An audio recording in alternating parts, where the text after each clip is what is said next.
Alrighty, well this is an extra video, so I think you know what that means. It's back to school.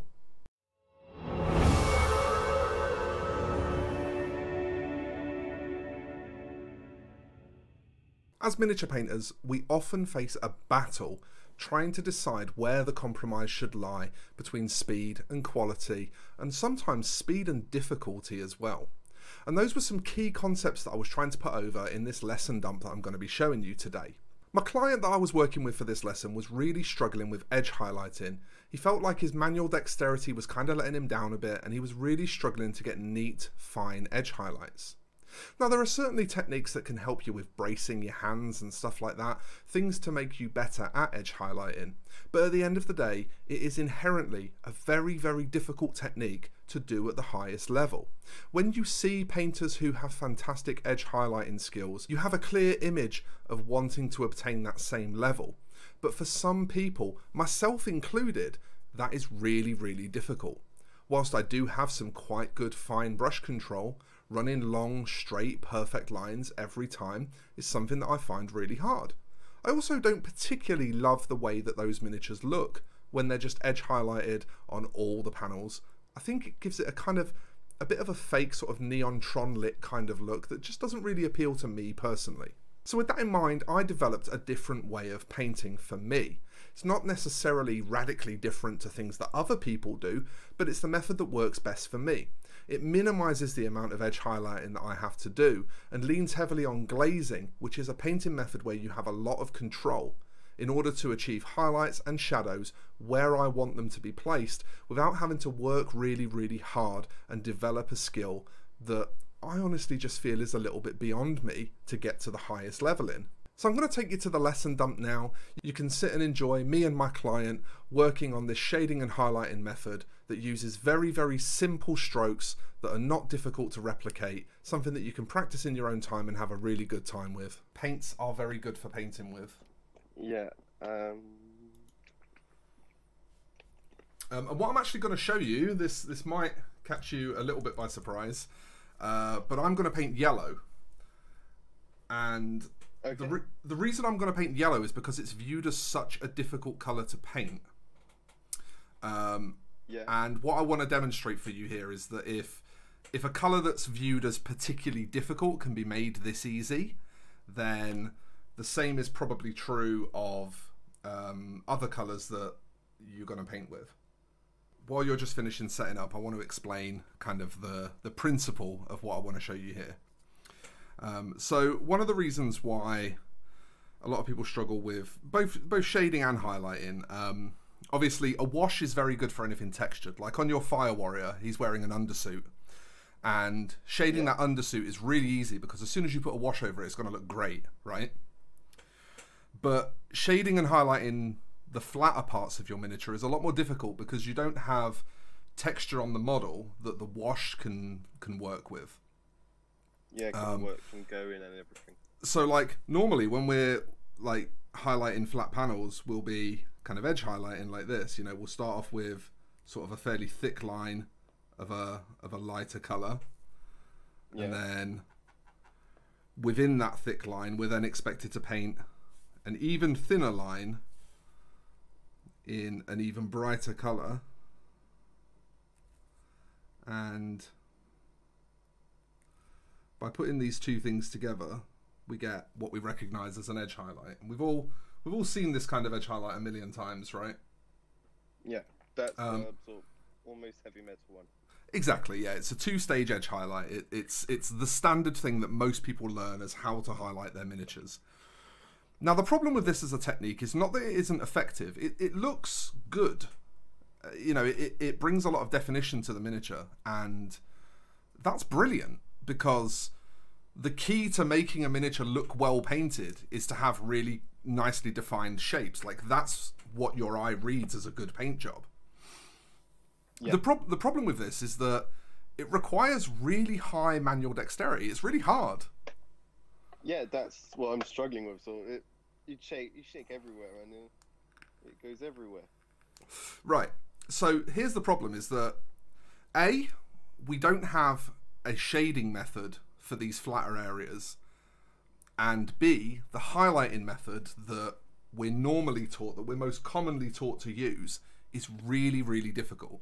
So this is a problem for a lot of painters. This isn't a problem that's unique to you. Loads of people are struggling with this. So first things first is don't feel alone. Okay, thank you. For a very, very long time, I was also struggling with this, and I kind of came up with this method almost off of the back of that. So what I'm going to do is I'm going to take a shade color, and in this case, because I'm painting an Imperial Fist, and I'm doing this, as I said to you before, I've chosen an Imperial Fist specifically because people think that yellow is a really difficult color to paint. Yeah. And what I'm hoping to show you here is that if this is easy on yellow, it's easy on anything.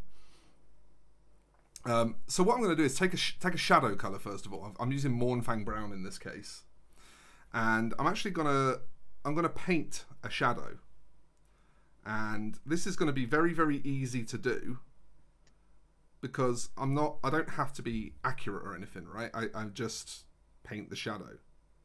I can just use the shape of the miniature and just place some paint where I want it. Let's say on the back of the leg here, let's say that we want one of those kind of stripy shadows that people like to put on their miniatures. So we just run a stripe like that. You're using layer paint. These are both base paints at the moment that I'm using. Mournfang Brown is a base paint, and Avalon Sunset is a base paint. It won't really matter what range it's from. Yeah, because I was going to go with more a layer paint. You're going to be able to control how opaque the paint is by either building up more layers or thinning it down more. So you have control over that regardless.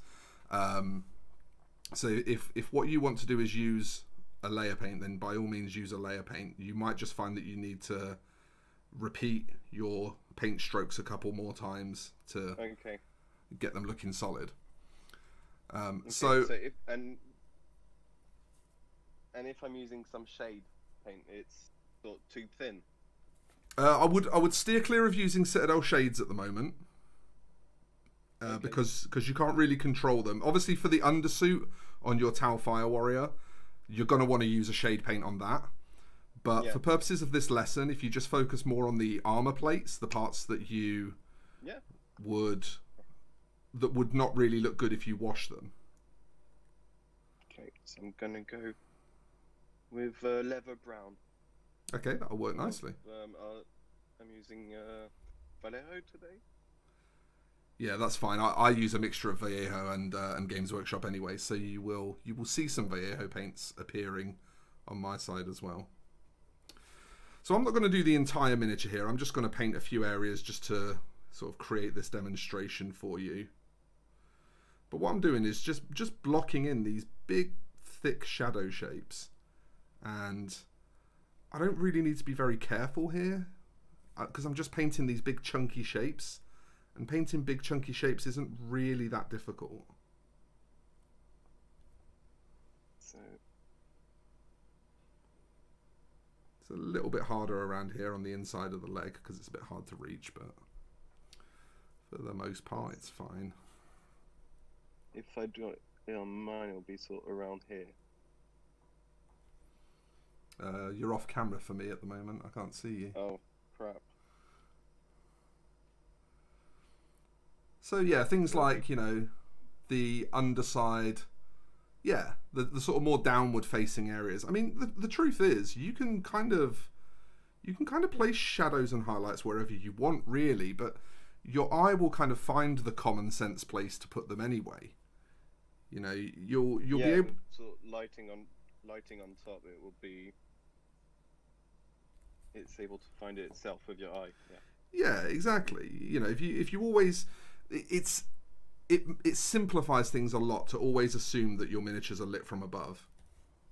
So, if you're going to assume that your miniatures are lit from above, then it's pretty easy to work out where to place shadows. You know, if an object is turned in a downwards direction, like the underside of this arm and this bolter and stuff, like under here, this is all obviously going to be shadow because it's facing downwards. The beauty of this is, because I don't have to be careful, because this is very easy to put it where I want it, because I'm using just normal full thickness paint, It allows me to just relax a bit more, which I think that's kind of a hidden secret that no one talks about. A lot of what makes your painting really noticeably better is being able to relax when you paint. That this technique that I'm going to show you, it is a little bit slower than edge highlighting, and I think that's one of the reasons why people persevere with edge highlighting even though it's so hard, is because once you kind of get the hang of it, it's a lot faster than many other methods. This is definitely not the fastest way to shade and highlight your miniatures. And I think, you know, if you're just settling down for an evening and you want to enjoy painting your miniature, I don't think it needs to be. I don't think you need to have the fastest method. I think you need to have the method that is easy for you to get to grips with and gives you a nice looking result that you're happy with. Now, one thing I would maybe say, because you're painting Tau, Yeah. Where the armor plates have all of these little kind of adjoining sections, Like these ones. yeah, it probably would still be easier to just run a wash into those. Yeah, It's not to say that model for today. Yeah, it's not to say that you have to do that. I mean, as you saw, like on the back of this leg here, you know, you can panel line with your full thickness paints. It works. It's a perfectly acceptable way to paint a miniature. Yeah. But this isn't easy for a lot of people. Whereas, you know, running a wash into there is pretty easy. So. Oh yeah. So I'm gonna move forward a little bit here, just while you're blocking in your shadows. I'm just gonna start to demonstrate the next section for you, so that you can kind of have a little test of that as you go.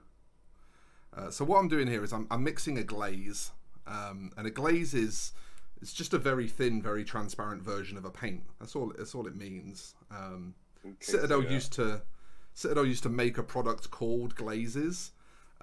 Which was very difficult for a lot of people because they then thought that a glaze was a specific product, but a glaze is just very thin paint. Okay. And good to know. As you can see here, this is really transparent. I'm actually going to take this a little bit more transparent. I'm just going to keep adding some water into it until I get it down to a really transparent color. That's more like it. And the important thing here, I've demonstrated this a few times recently in videos, but it bears repeating. When you load your brush with a glaze, you don't want it really full like this. You don't want your brush to be really heavily loaded with paint. What you actually want your brush to be is almost empty. You see, okay. If I paint with this brush, it's still depositing paint, as you can see. But it's really light. It's really, really light. So I've completely wicked the tip of the brush away onto the tissue. And the reason that's really important is because the thing that really ruins glazes is pooling. If they pool, you don't have consistent color. The only way you get consistent color from them is to prevent them from pooling. But when you've got these heavy shadows blocked in, if you just gently start to glaze in the direction of them, so at first you'll feel like nothing's happening. You're using exactly the same color, right? Exactly the same color. The same brown. Okay. Yep. And at first you're going to feel like nothing's happening. You're going to look at it and be like, that's not changing. That's doing nothing. Okay. So and very, very thin down paint. Very, very thin down and a very light load on your brush.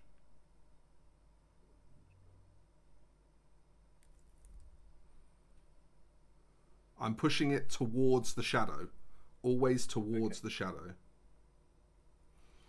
So the way glazes work, basically they're more intense at the part of the stroke where you lift your brush off. They're always more intense at the end of your brush stroke. So you can use that information to create blends with them, which is what we're doing here essentially. We're always going to push towards this shadow, which means that eventually, once we built up enough of this glaze, the part where the glaze touches the shadow will eventually become a blend. And it's just by repeating this process. Like I say, it's slow. I accept that it's slow, but it's so much easier. When we get onto highlighting, you'll be able to sort of compare it to edge highlighting a little bit more then, because obviously at the moment we're doing the shading half of the job. It's very, very subtle at first. It's not until you start to get a few layers built up that it starts to show anything. I mean, you can see here now I'm starting to show some paint, but it's a very, very slow process. And like I say, because it's one method that both shades and highlights the miniature, it kind of has that added bonus of you'll build up your muscle memory very quickly because you're doing the same process for both operations. Yeah. Which can really, really help. If you take a look at mine now, you can see I'm starting, I'm still not quite all the way there, but I'm starting to get a nice smooth transition building up. It's still going to take a few more coats to completely get it there, but you can see it starting to appear. Yeah, me too. I'm starting to smoothness going, so I don't know if you can see. Yeah, the more you build it up, the more that smoothness will appear. Yeah, I can see it starting to appear, yeah. Yeah. And you've chosen quite a subtle starting colour as well, which means that it will smoothen off a little quicker for you. I've got a really big difference in contrast between my two colours. Yeah, you've got really high contrast on both of your colours, so yeah. So obviously, yeah, it'll appear quicker for me, but you know, for purposes of demonstrating on camera, it's probably kind of better for it to appear quicker because it, you know. But the lovely thing about this is because we have that big block shadow there, we don't have to do any precise brushwork because this effectively acts as a buffer. We can, because I'm using the same color, I can paint over this as many times as I want and its color will never change. Yeah. The only area where the color will be affected is where we're seeing the yellow underneath. That kind of means that it's really hard to make mistakes. What I normally do for a shape like that, for something like a rifle, is I'll just pick the bottom half of the casing and have the bottom half of the casing in a darker color and blend down towards it. Okay, because I will do underneath, but yeah, I mean, obviously you can include the underneath in that. You can go all the way down to there. But yeah, you can sort of create a gradient going down the rifle instead, which actually it looks really nice. It's actually a really cool way to paint a weapon. okay. You make it a line that's a millimeter thick or something like that, so yeah, line, or you go exactly. thick? Yeah, just sort of create a nice shadow line somewhere halfway, roughly halfway along the rifle, and then just work down from there. But that's kind of what makes a lot of people fearful. Is it looks like you've messed it up all the way until you realise that you haven't. You know, the whole time that you're sort of working on this blend, it looks kind of terrible, and then you finally reach that point where you start to see that smoothness appearing and you're like, oh shit, okay, I was doing it right after all. Yeah, you can. The thing is with this methodology is that you can kind of go back and correct as much as you like because the glazes affect the paint so slowly that you've got a lot of time to just kind of judge if you're happy with, you know, what it's doing and how it looks. It's not a case of your first brush stroke is the one that counts. It's a case of the culmination of hundreds of brush strokes is what produces the final effect. So what I'm now going to do is go back to my base color, my yellow, and again, exactly the same paint. We're just working with the transparency of the paint. We're not changing the color of it at all. And Okay. I'm going to do the opposite side of the transition just to tidy it up. I'm going to start just gently glazing some of that yellow back into sort of away from the shadow. Okay. So yeah, tidying it a bit. Yeah, so this is going to help bring us back to our sort of more our more sort of defined look. You can see from what I'm doing here though that this is having exactly the same effect that the first glaze was doing. It's just doing it in the opposite direction. And you haven't thinned it. You're using sort. It's thinned right down again. It's still a glaze. It's a glaze. Yeah, it's still thinned right down to the same sort of amount of thinness that we had the first one. But I'm just working out in the opposite direction now, away from the shadow instead. This is just purely to bring smoothness back. It doesn't really this doesn't really fall into shading or highlighting. This is just kind of the smoothing off stage. I just grabbed a pot of Rhinox hide off of my shelf just to... You don't need to do this. This is taking it a little bit more advanced, but it's just to sort of demonstrate something to you. But if I wish to, if I wanted to start getting a bit cleverer, then I could actually take the brown section of one of these blends now and shade it even deeper with a darker brown. Okay, yeah. And then start pushing towards that darker brown. Now, obviously, that's going to get a lot harder because we're going to start to be dealing with thinner and thinner shapes, and that's where, you know, the technique becomes more advanced. Is when you start to deal with smaller and smaller shapes, you have to use finer and finer brush strokes. But yeah, the idea, the principle that I'm trying to teach you is that the technique itself is not what's hard. There are ways that you can apply any technique and make it more difficult for yourself. Yeah.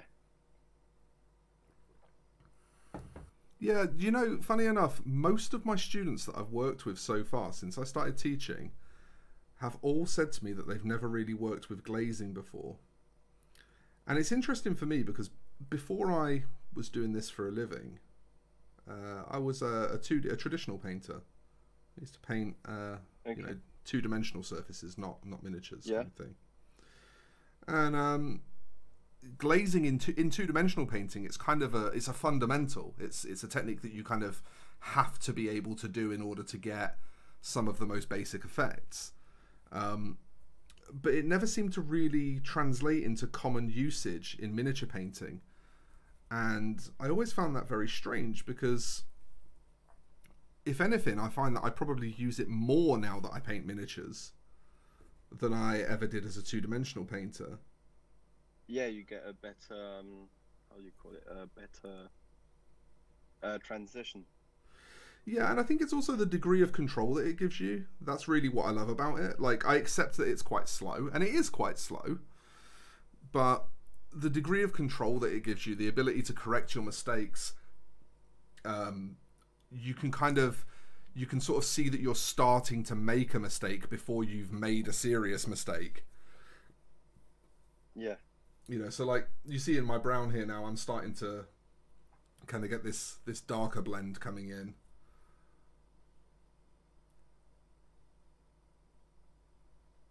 So I've got the start of my transition here, and then this is my first shadow color, and then this is my second shadow color here.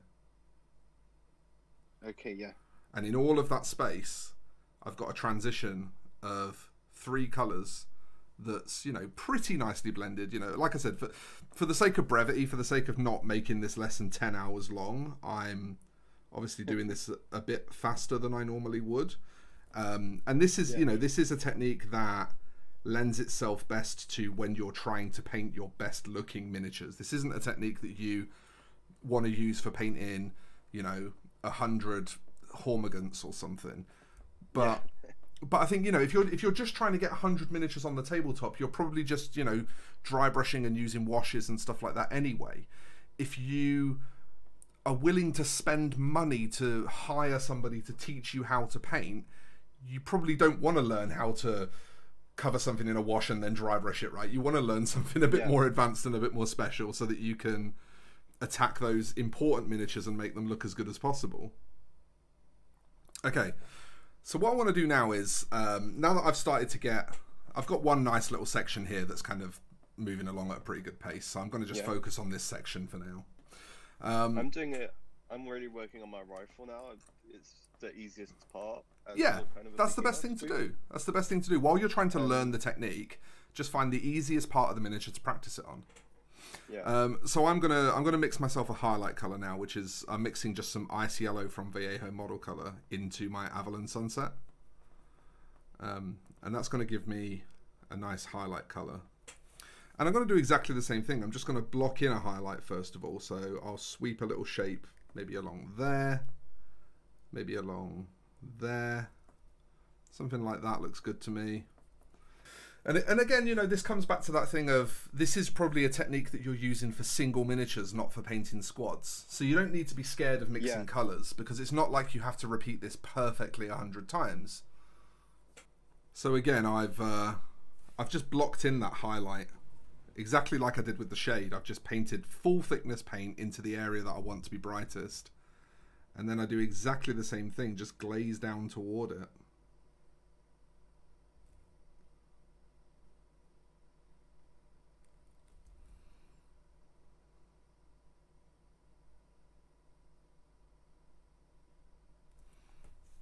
And the main thing is just being really careful about how much paint we have on the brush. That's the thing that really matters. If there's one thing I want you to take away from this that you really, really lock into your mind, it would be to always just double, triple check that you don't have too much paint before you start glazing. Because as soon as you glaze with an overloaded brush, you're going to give yourself a problem that's going to take you, you know, quite a long time to fix, because you're painting with such transparent paints that whilst your mistakes might not look as glaring, they take a lot longer to correct. Yeah, this is what sort of replaces edge highlighting in my repertoire. I still use edge highlighting, but because I use this method first, I have to do very little edge highlighting, which makes it a lot easier. So now that I've got this highlight in place, what I can do is just mix a second highlight color, and all I've got to do is just a tiny little, just one little edge highlight for this whole area. You know, instead of having to go around and edge highlight the whole thing, I just have to put this one little edge highlight here, one little edge highlight here, and then I can maybe grab some pure ice yellow. In this instance, in your case, you'd probably use like an off-white for what you're doing. And just tiny little edge highlight here, tiny little edge highlight here, and you've got the whole thing done in way less effort.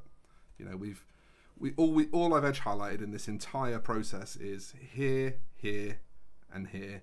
And this one was with the side of the brush, so you don't even have to be careful to do that. You've probably discovered that already, that if you use the side of your brush on a sharp shape, you can just get a clean edge highlight straight off the side of your brush.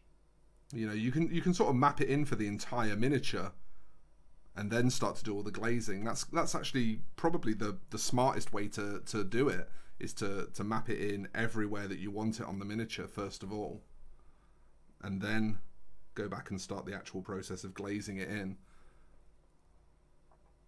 So you sort of create that lighting information for yourself firstly, and then you start working with that information to produce a highlighted miniature.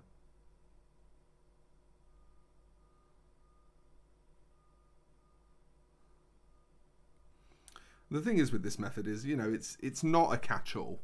Like I said, you know, the undersuit for your Tau Fire Warrior, it probably makes more sense to just hit that with a contrast paint, or hit it with a wash and then do some edge highlights on the folds. You know, it's not worth doing this with it. It will take such a long time because it's such a complicated shape. But yeah, there's so much creases and all that kind of stuff. So yeah. Right. definitely. But when you get to these flat areas, like if you just cover that in a wash, it's just going to darken the whole panel. It's not going to add any dynamism to it. It's not going to make it look more Yeah. interesting. It's just going to darken the entire panel. And, you know, you could just shade the recesses. That's obviously an option. But if you just shade the recesses, that kind of doesn't look very interesting. It makes the miniature look more defined, which is a good thing. But it's not really very interesting to look at. It's kind of a little bit, you know, it's a little bit boring to look at.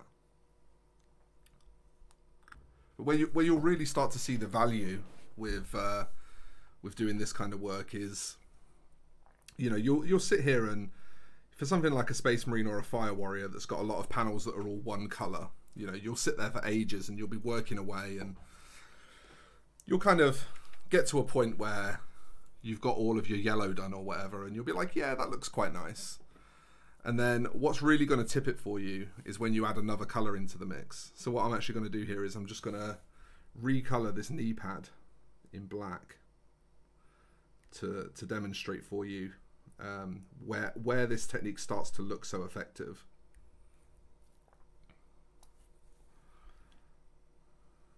Yeah, you've spent all that time, all that effort to make your yellow armor look beautiful, and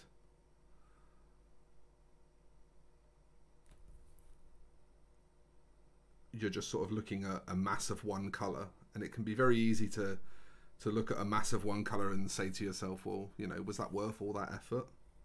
So that's kind of, you know, one of the nice advantages. If I, you know, like where I've got this highlight here, for example, if I start blending this through and it comes too close to this shadow and I don't like it, so like, you know, if this highlight ends up sort of right over here touching this shadow and I don't like it, I just come back in with my base color again, drop a little division in between them, Yeah. and then just blend back out towards that division.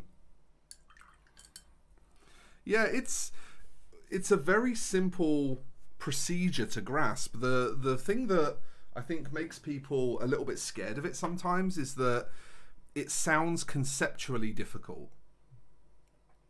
And so people assume that it's going to be difficult to execute from a practical perspective.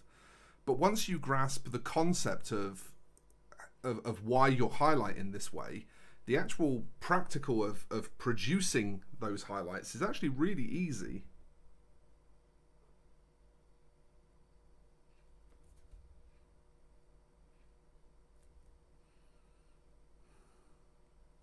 Yeah, I overloaded my paintbrush. Did you flood the miniature? Yeah, it was. Yeah.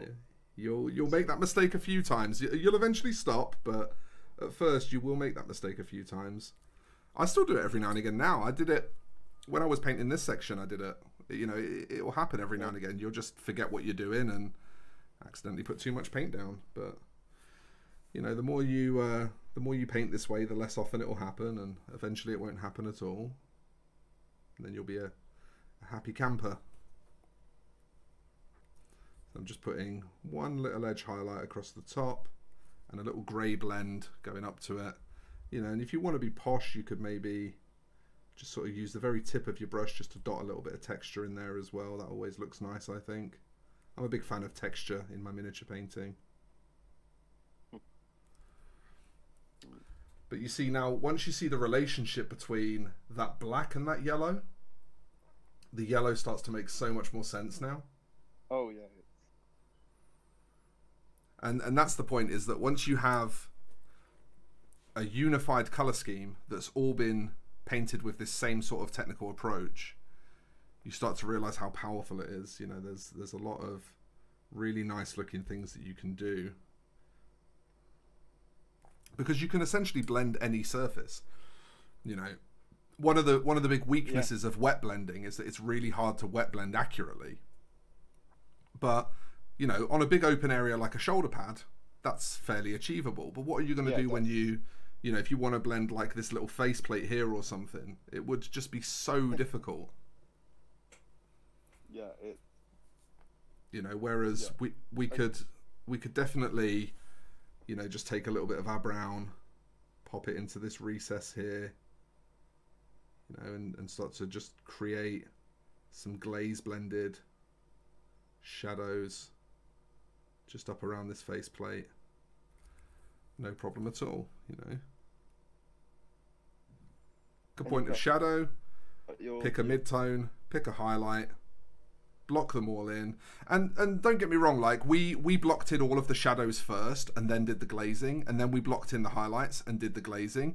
If you wanted to, you could take the entire miniature, you know, let's just say this shoulder pad, for example, and you could block the shadows in and then step away, grab your highlight color, block the highlights in, and you've already there got a complete picture. When you look at it sideways on, you know, you've then got a complete picture of where you're blending towards for your shadows and where you're blending towards for your highlights. Yeah.